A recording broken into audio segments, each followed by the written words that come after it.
Bapa yang ada dalam kerajaan surga, kami mengucap syukur buat kasih setia Tuhan yang tidak pernah habis dalam setiap kehidupan kami. Kami boleh ada sampai saat ini semua karena anugerah yang Engkau berikan dalam hidup kami. Bapa, kami akan mendengarkan sebagian dari kebenaran firman Tuhan. Urapi setiap kami yang mendengar, baik juga hamba-Mu yang menyampaikan. Apa yang menjadi isi hati Tuhan pada hari ini menjadi berkat bagi setiap kami yang mendengar. Berbicaralah bagi setiap kami buka hati kami pada hari ini di dalam nama Tuhan Yesus Kristus kami mengucap syukur, haleluya, amin. Baik, shalom, selamat Bapak Ibu, saudara-saudari yang dikasihi oleh Tuhan. Puji Tuhan, hari ini sama-sama kita akan belajar tentang kebenaran firman Tuhan. Tema yang saya ambil pada hari ini berbicara tentang hidup benar dan setia. Bapak Ibu yang dikasihi Tuhan, hidup benar dan setia adalah suatu standar hidup bagi setiap orang yang percaya kepada Kristus. Benar adalah kriteria yang baik atau kualitas hidup yang baik, sedangkan setia adalah bertahan sampai pada akhir. Seperti yang kita ketahui bahwa dunia saja menentukan standar hidup yang bagus. Artinya ketika dalam pekerjaan, suatu perusahaan atau suatu tempat kerja itu, dia pasti menuntut suatu kriteria dari calon karyawannya atau pegawainya yang tentunya hidupnya harus baik, harus jujur, harus setia, harus sopan, harus rajin, dan lain-lain. Nah, sama dengan kehidupan kekristenan kita hari ini. Sebagai orang yang hidup dalam iman kepercayaannya kepada Kristus, maka hidupnya juga harus memenuhi standar yang Tuhan berikan dalam kehidupannya. Yaitu apa? Hidup benar dan hidup yang setia kepada Tuhan. Salah satu contoh pribadi dalam Alkitab yang bisa kita teladani hari ini adalah seorang Rasul Paulus. Kalau dikatakan dalam 2 Timotius 4 ayat yang ke-7 hingga ayat yang ke-8, itu firman Tuhan secara jelas menjelaskan bahwa Paulus telah mengakhiri pertandingannya dengan baik dan dia telah mencapai garis akhir dan memelihara imannya. Nah, di sini kita bisa lihat bahwa kehidupan dari Rasul Paulus mencerminkan bahwa dia hidup benar dan setia di hadapan Tuhan. Nah, hari ini ada 2 poin yang ingin saya bagikan bagi setiap kita, bahwa hal apa yang dia lakukan oleh Paulus sehingga dia bisa mempertahankan hidupnya untuk hidup benar dan setia di hadapan Tuhan. Kalau tadi kita lihat bahwa Paulus telah mengakhiri pertandingannya dengan baik, dia telah mencapai garis akhirnya dan telah memelihara imannya dengan baik. Pada akhirnya kita lihat di sini bahwa dia punya sesuatu rahasia yang dia pegang untuk bisa hidup benar dan setia. Poin pertama, bahwa hal yang dilakukan oleh Paulus dalam mempertahankan hidupnya untuk hidup benar dan setia di hadapan Tuhan adalah Paulus memiliki tujuan hidup yang benar. Kalau kita lihat di dalam Filipi 1 ayat yang ke-20 hingga ayat yang ke-22, sebab yang sangat kurindukan dan kuharapkan ialah bahwa aku dalam segala hal tidak akan beroleh malu, melainkan seperti sedia kala, demikian pun sekarang Kristus dengan nyata dimuliakan di dalam tubuhku, baik oleh hidupku, baik oleh matiku. Jadi kita lihat di sini, Bapak Ibu yang dikasihi oleh Tuhan, bahwa Paulus memiliki tujuan hidup yang benar. Nah, dikatakan dalam ayat 20, Paulus memiliki tujuan hidup yang benar. Tujuan hidupnya adalah apa? Supaya Kristus dimuliakan baik melalui hidupnya. Jadi ayat ini menjelaskan bahwa tujuan hidup seorang Rasul Paulus adalah Kristus dimuliakan, bukan dirinya yang dipermuliakan, Bapak Ibu.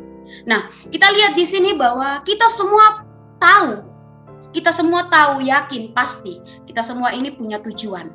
Apalagi ketika kita sudah menjadi orang yang percaya kepada Tuhan. Namun kita harus ingat bahwa apakah tujuan hidup kita untuk dipermuliakan bersama dengan Tuhan, atau apakah tujuan hidup kita hanya sekedar kata selamat.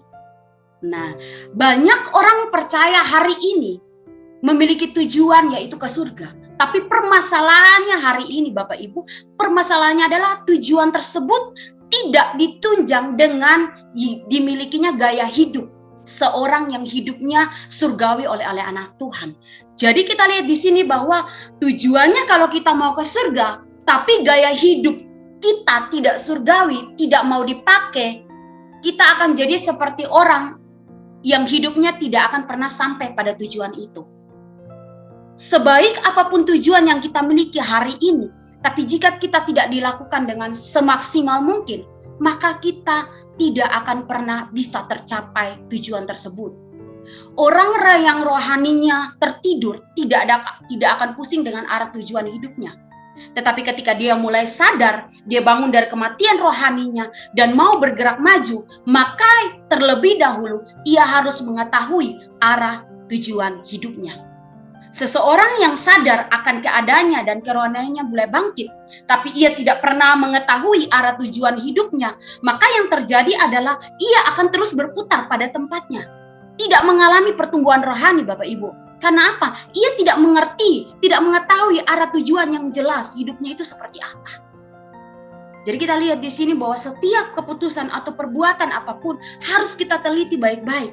Apakah keputusan atau perbuatan itu dapat membuat kita sampai tujuan kita ke surga atau sebaliknya.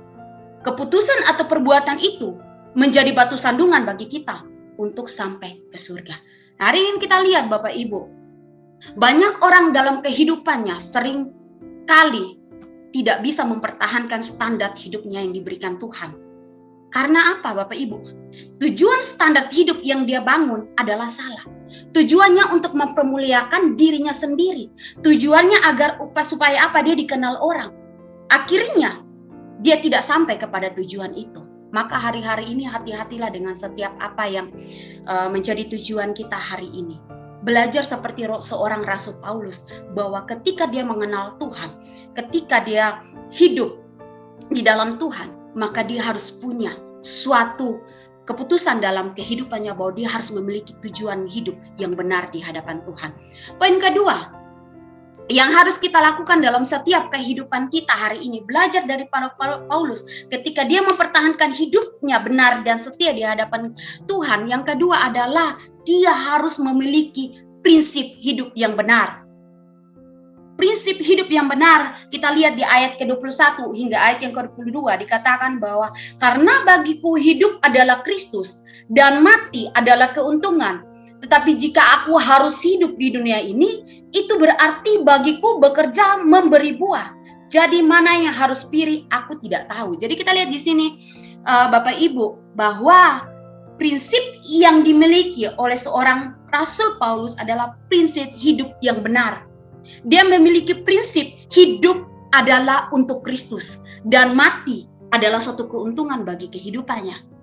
Prinsip hidup menjadi dasar kehidupan seseorang dari segala aspek kehidupan. Nah, Rasul Paulus ini memiliki prinsip bahwa hidupnya hanya untuk Kristus. Maka apapun yang menyatakan, apapun yang menyangkut kebenaran akan dia nyatakan dalam kehidupannya. Karena bagi Paulus, hidup berarti kesempatan untuk melayani Kristus. Dan ketika dia mati, itu adalah satu keuntungan baginya. Kenapa? Karena dia sudah memiliki prinsip hidup yang benar dalam kehidupannya. Jadi hari ini dalam setiap kehidupan kita, Bapak Ibu, milikilah prinsip yang benar dalam kehidupan kita. Milikilah prinsip untuk hidup hanya untuk Kristus. Seperti apa yang dilakukan oleh Paulus. Dia katakan bahwa hidup berarti kesempatan untuk melayani Tuhan. Nah, bukan suatu pesimis Bapak Ibu. Karena kalau kita lihat dari perjalanan Rasul Paulus, ketika dia mengikut Tuhan, bukan hal yang gampang ketika dia melakukan perjalanannya untuk melayani Tuhan. Dia harus disiksa, dia harus difitnah, dia harus dipenjara. Tapi itu bukan menjadi suatu halangan bagi seorang Rasul Paulus. Bukan menjadi suatu hal yang pesimis bagi dia. Karena apa? Dia tahu bahwa dia punya prinsip hidupnya untuk Kristus. Berarti hal apapun yang menyangkut Kristus, dia harus perjuangkan dalam kehidupannya.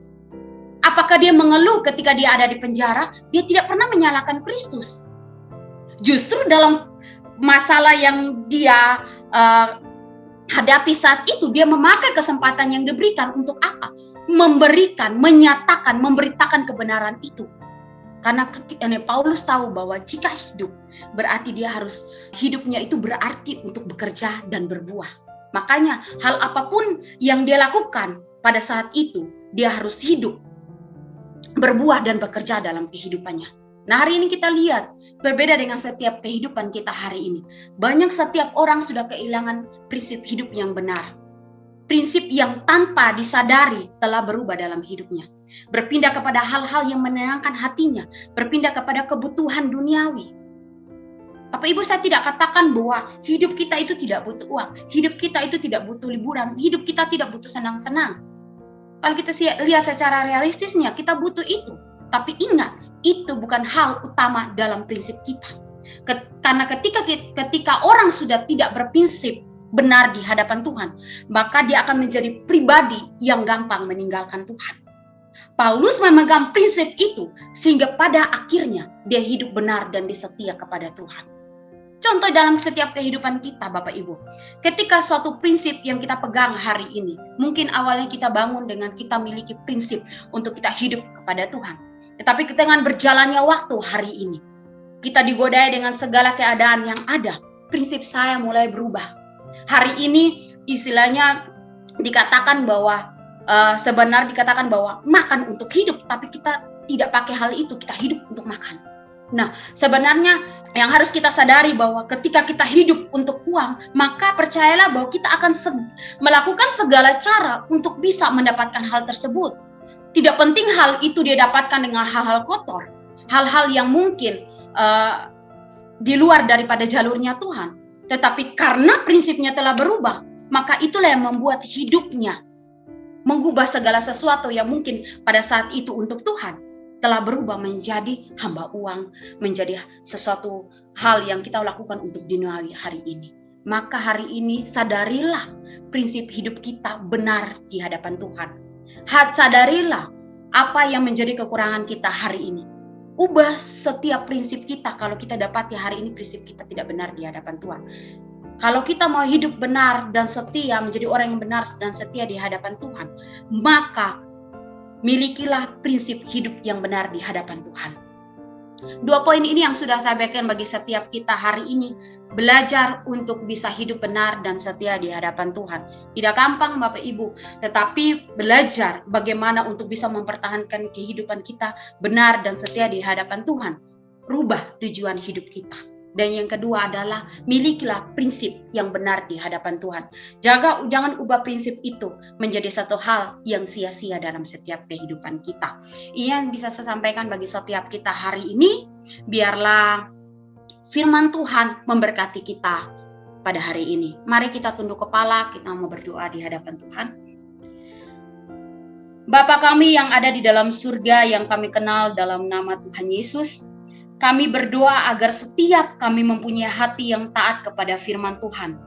Firman-Mu adalah untuk kebaikan kami, karena firman-Mu mengandung janji. Walaupun terkadang kami tidak mengerti, tapi pimpinlah kami untuk tetap mampu melakukannya. Mari dekapkan kedua tangan di dada.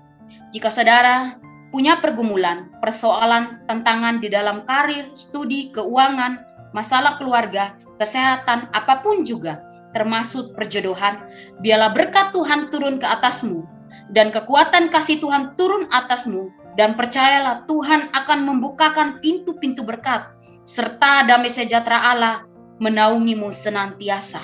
Saudara terkasih, jikalau ada yang sakit, mari tumpangkanlah tanganmu di bagian yang sakit, supaya menjadi sembuh di dalam nama Tuhan Yesus Kristus. Haleluya, amin. Jika saudara masih membutuhkan pelayanan doa dan konseling, silakan menghubungi nomor di bawah ini. Tuhan Yesus memberkati.